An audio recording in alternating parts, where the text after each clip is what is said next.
Okay, my name is Dick Logan. I'm the golf coordinator for Northside ISD, and what we've done is if you go to our website, you'll notice that we have some instructional videos, and this is another one of those instructional videos. And what our intention here is to walk through what a golfer is going to experience when they first arrive at a tee at a golf tournament. All right, so when you arrive at a tee at a golf tournament, you should show up first of all with a golf ball and a scorecard. And if it doesn't have your name on it, it'll normally have it'll say O'Connor number 2, or it'll say Warren number 2, or it'll say, if you're from middle school, it'll say Rudder number 2, or it'll say Garcia number 2, something like that. And that tells you what position on the team you are and what school you're from. But it's still important that you write your first name and your last name on the scorecard, so when we get done, we know who played that round, so we can post the score on the right place on the score sheet. Okay? All right. And when you first arrive at the tee, you're going to introduce yourself to the other players, and then you're going to exchange scorecards. The basic rule there is that each person has to keep somebody else's scorecard, because if you keep your own scorecard, who knows? Maybe, we don't want to assume anybody's going to cheat, but I mean, it's possible. So to make sure that doesn't happen, we always have a different person, what we call attest a score. So you can't keep your own scorecard, you have to give it to somebody else in your group. They are then responsible to make sure your score is correct. When you finish one hole, you don't all stand on the tee, on the green there, and compare scores on the green, because there's a group behind you wanting to hit into the hole. So what you do is you go to the next tee. If you're playing hole number 1, you'll go to number 2 tee, and on number 2 tee, you'll exchange scores, and each person will know who got what.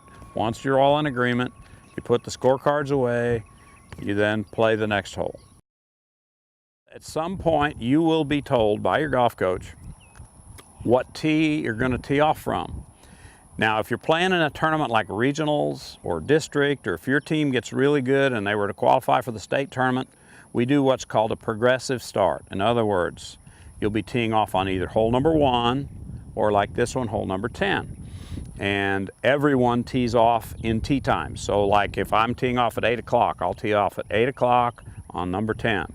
And then I'll play the back 9 first, and then I'll move to the front 9, and I'll play the front 9, and then I'll turn in my score when I'm finished. Okay, that's my system. Now, what if I'm teeing off on hole number 1? Then I'll just play hole number 1 through hole number 9, move right to number 10, play number 10 through number 18. That's what we call a progressive start. And those are what we do, that's what we do on usually our district tournaments, our regional tournaments, etc. More often than not, you're going to play in invitational tournaments. In all of our middle school tournaments, we play what's called a shotgun start. And the word shotgun start actually began because in some adult tournaments, they'd actually get everybody out on the golf course, and once they knew everybody was in the right place, they'd fire a shotgun, or they'd sound off a siren or something like that. Pretty much anymore, we don't do that anymore. What we do is we just tell everybody, okay, I'm teeing off on hole number 1. And normally the tee sheet will say 1A, 1B, 2A, 2B. What that means is, if you're 1A, you're going to tee off on number 1 in the first group. 1B means you're going to tee off on number 1 in the second group. If on the tee sheet it says you're 16A, then you and your coach are going to need to go out to hole number 16. You'll be the first group on hole number 16. And there'll be probably 1 or 2 other players that'll join you from other teams on hole number 16. And there'll be some guys that are teeing off A, and there'll be some guys that are teeing off B, and all of the group that are A will be a group, and all the groups that are B will be a group as well. Okay. When you arrive at the tee, as I've already talked about, you're going to have your scorecard, and you're all going to have a golf ball. And what I'm demonstrating here is there are a variety of different kinds of golf balls. I mean, Nike makes a golf ball. There's a bunch of different kinds of golf balls, okay? TaylorMade is a common golf ball. Titleist is a real common golf ball. Callaway is a real common golf ball.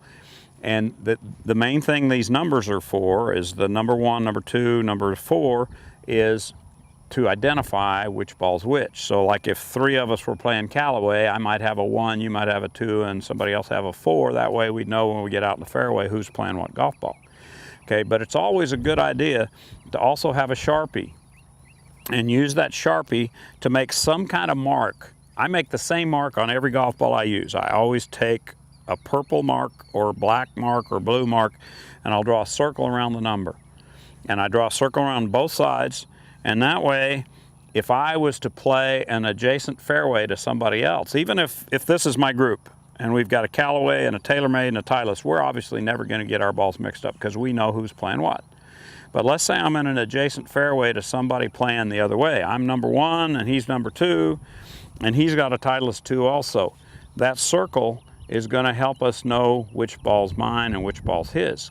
Because under the rules of golf, if we have 2 Titleist 2s that are identical, sitting side by side, and we can't tell for sure whose is whose, we both have to play lost ball, which means we have to go back and hit it from where we started. We don't want to do that. So it's always a good idea to put a Sharpie mark. So buy yourself a Sharpie. A lot of coaches will give you a Sharpie. And if they don't, buy yourself one that's like $1, something like that. And then just keep it in your golf bag. If you like a particular color, you know, if you're from Brandeis, you can get a blue or an orange. If you're from Warren, you can get a purple. Doesn't matter. You can use black or blue, green, whatever. But the main thing is make a Sharpie mark. It helps you find your particular golf